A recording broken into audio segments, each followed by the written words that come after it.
Ever since 1984, there's been a huge medieval festival on the island of Gotland in Sweden. The Gotland Medieval Week is a week full of medieval markets, exhibitions and reenactments. Around 40,000 people visit the Medieval Week every year, and this year you and me are gonna check out everything there is to see and do.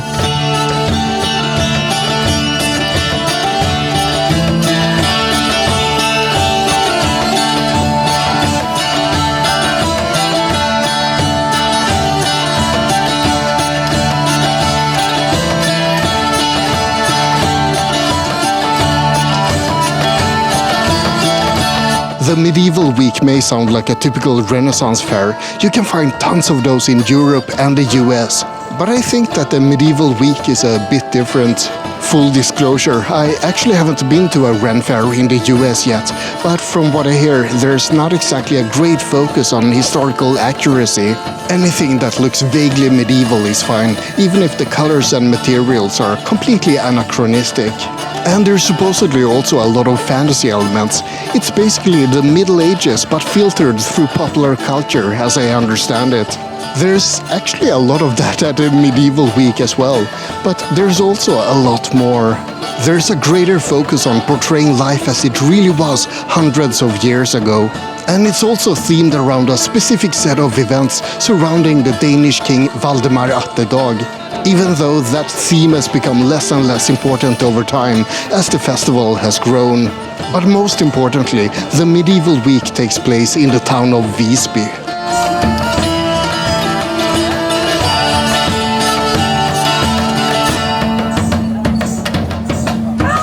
Visby is a UNESCO World Heritage Site, and it's the biggest town on the island of Gotland in Sweden. It's known as a city of roses and ruins. The most famous feature of the city is the medieval wall that circles the town. The wall was built between 1250 and 1288 AD, with additional parts being added in the 1300s. There used to be 29 towers along the wall, but these days only 27 of them remain. There's, for example, the Maiden's Tower, Tall Lisa, and the Gunpowder Tower. It's Northern Europe's best preserved medieval wall, and it's a big part of why Visby has become a UNESCO World Heritage Site. But people also lived there before the wall was built. There were Viking settlements here between 700 and 900 AD. And there are also traces of settlements dating back all the way to 2000 BC. But Visby really became an important city in the 1200s when it was part of the Htic League.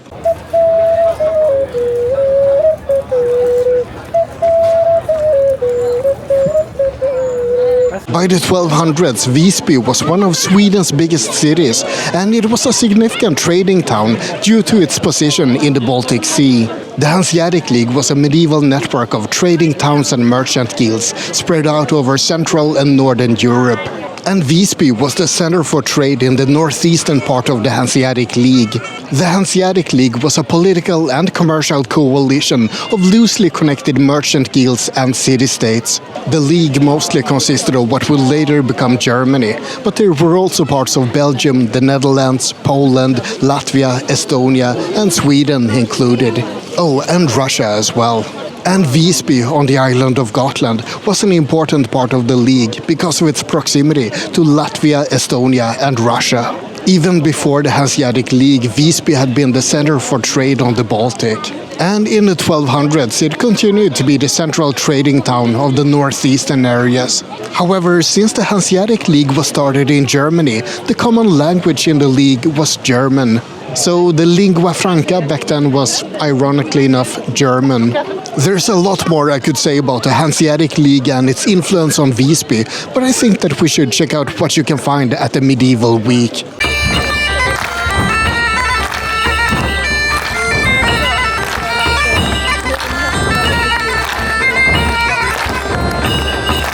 There's a lot happening during the week. There's medieval performances and exhibitions, medieval pubs and medieval markets. I've seen Viking markets before, but this place really goes all in. There's so much to see here, and I really felt like I wanted to fit in, so the first thing I did when I got here was to buy myself a tunic and pants at the market.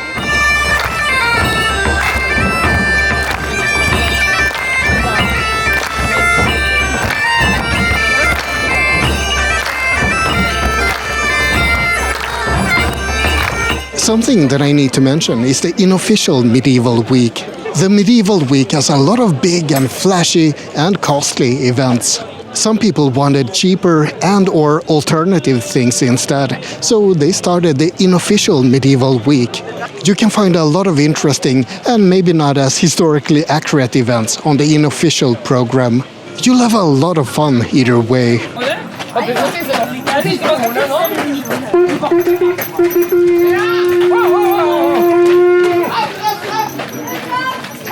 As I mentioned, Visby is a town full of roses and ruins.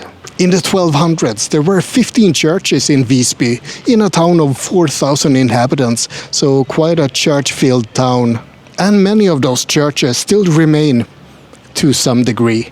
Some of the church ruins are quite intact and quite marvelous to look at.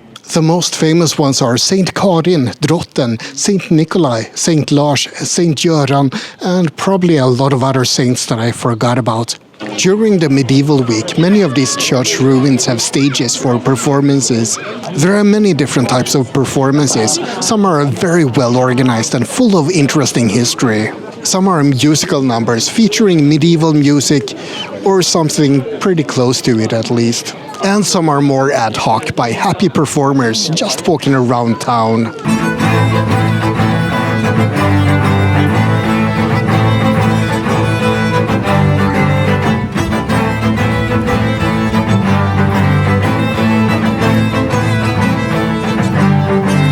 Speaking of performances, something that I'm really looking forward to is the Jousting Tournament. Archers and horses and sword fighting and lots of medieval action. What's not to like? The Jousting is a special event that you have to pay extra for, and the same goes for a lot of the other official performances. If you just want to visit a medieval market or a medieval pubs, then all you need is a regular entry ticket. But for all the other special events, you need to pay extra. On top of that, the cost of living and accommodation can get really expensive during the medieval week, and the boats to and from Stockholm can get really packed too. So you need to plan ahead to make your visit affordable, or as affordable as you can make it. Myself, I'm staying at the prison to make things a little bit cheaper, as in a hostel that used to be the Visby prison. It's definitely not a luxury accommodation, but it's within walking distance of everything that's happening in town. And it does feel pretty cool to sleep in a cell. I've never done that before, I promise. Anyway, let's have a look at the jousting and archers and whatever's gonna happen. Maybe there's gonna be some fire at the end as well. Who knows?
I mentioned that there are medieval pubs during this week, and I would of course not be interested in that at all myself, but just for you I decided to have a quick look.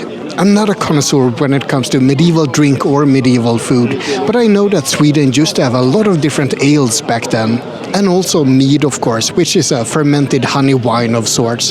But you may not have heard about mölska. Mead was actually not drunk all that much because it was an expensive drink. Ale or beer, on the other hand, was a cheap alternative for getting drunk. But sometimes people wanted to have a bit of both, so they invented something called mölska.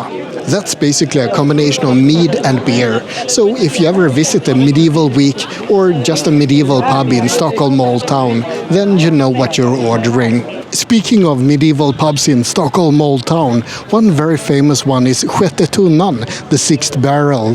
Now, I may be talking out of my ass, as I typically do, but I think that I recall an anecdote about Sjätte Tunnan and the medieval week. If I recall correctly, the owners of Sjätte Tunnan used to have a medieval pub here at the medieval week, but one year they didn't have a license to sell alcohol. So they had 5 barrels of non-alcoholic drinks that they sold instead. However, they apparently had a hidden stash, so whenever someone asked for a drink specifically from the 6th barrel, then they got the proper stuff. Or at least that's how I remember the anecdote.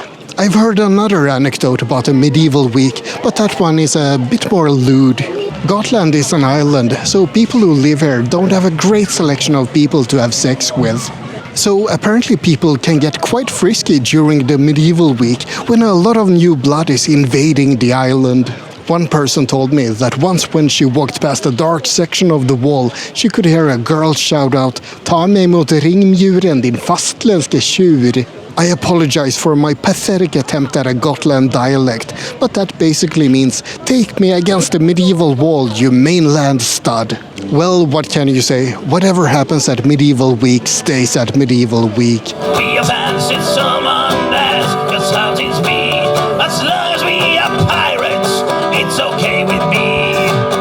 I mentioned that the medieval week is themed around the Danish king Valdemar Atterdag.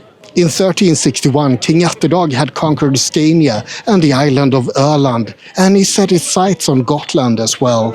He arrived on the south side of the island and he marched towards Visby to try to invade the town. And apparently he followed Yoda's advice to do or do not, there is no try, because he definitely succeeded. He killed 1,800 peasants in something that would be later called the Massacre by the Wall, and then he rode into Visby victorious.